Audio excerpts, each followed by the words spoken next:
Parang nagiging drama na lang sa Lakers kapag natatalo sila sa blowout loss. Naglalabas yung mga to ng post-interview about sa nagiging problema nila sa team system na dahilan kung bakit nga sila natatalo. Si Luka, papasok na lang sila sa mid-season, saka pa niya sinabi ngayon after nilang matambakan kontra Boston na may problema pa rin to sa team chemistry kay LeBron at Austin Reeves. Si JJ Redick naman sinabi na hindi depensa ang problema nila kung bakit sila natalo kontra Boston sa mismong home court nila, at yung sinabi niyan, offensive output nga raw sa supporting cast at bench player nila ang mahina pagdating sa contribution sa team offense. Tapos si LeBron mismo inamin na mayroon silang malalim talaga na problema after tambakan sila nitong Boston Based nga kasi mismo sa mga analyst na kapag si LeBron mismo kasi ang nakapansin ng problema sa team, kailangan nga raw talaga yan bigyan ng pansin dahil hindi lang yan basta maliit na problema sa team nila. Kapag sinabi kasi ni LeBron na may deeper issue, hindi lang to tungkol sa isang game nila na pagkatalo. Ang tinutukoy niya dyan mismo ang sistema ng team, structure, effort at team communication at roster construct. Yan mismo yung pinuna nitong si LeBron at sinabi niya dyan sa mismong interview pagkatapos ng malaking talo nila kontra sa Boston Celtics na elite defensive team at champion contender. Sinabi niya na hindi coaches ang problema kundi players mismo at yung sistema nila at yung accountability sa game. Sinabi ni LeBron kapag bawat player nga raw umaasa sa iba para takpan yung mistake o pagkakamali nila, babagsak nga raw ang team. Dapat nga raw individual accountable muna sila bago magkaroon ng team improvement.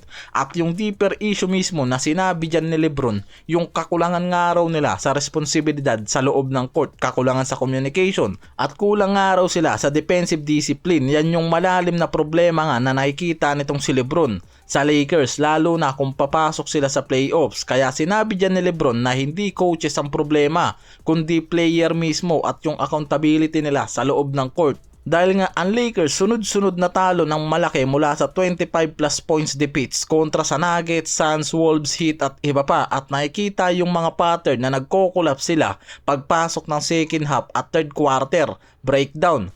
Kaya based mismo sa mga analyst, hindi lang talent issue kundi game plan execution at mental toughness ang problema nila ngayon.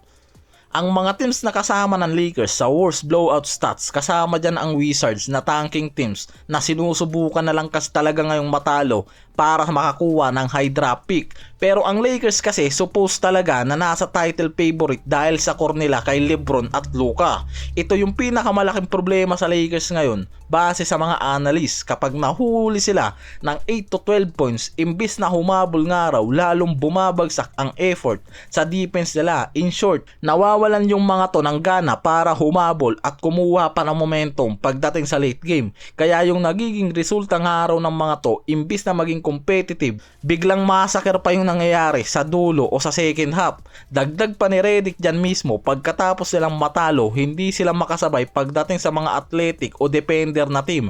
Hindi rin sapat ang physicality at effort ng mga to sa roster nila. Halos kasi lahat ng talo ng Lakers nun by double digit average margin, higit sa 18 points, ang taas masyadong araw. Kaya talagang kahit nasa magandang spot ang Lakers sa Western, nakikitang nagiging worse ang laro nila kapag katapat yung mga contender team ngayon.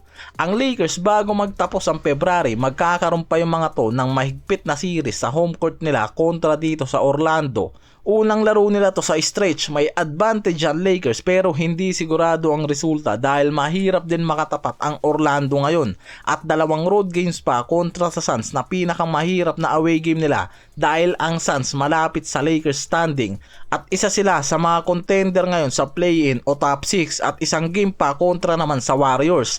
Kung matatalo ang Lakers sa Suns at Warriors, malaki ang chance nilang bumaba sa 6 to 7 seed. Na ibig sabihin wala silang home court advantage na makukuha pagpasok ng playoffs. Pagkatapos ng road trip na yan, babalik ang Lakers sa Crypto Arena para sa 7 straight games nila sa 8 game nila sa home. Ito yung tinatawag ng mga analyst ngayon na best chance sa Lakers para itama ang trend ngayong season at makabawi at ipakita na kaya pa nilang tumapat pagdating sa mga contender teams ngayon. Lalo na after sabihin ni Luka mismo na may problema pa sila sa chemistry at defensive execution na lalong nagiging halata laban sa mga elite teams gaya nga ng Boston kamakailan, kaya lalong binabantayan pa ang Lakers ngayon sa magiging run nila sa 2 buwan na dadaan.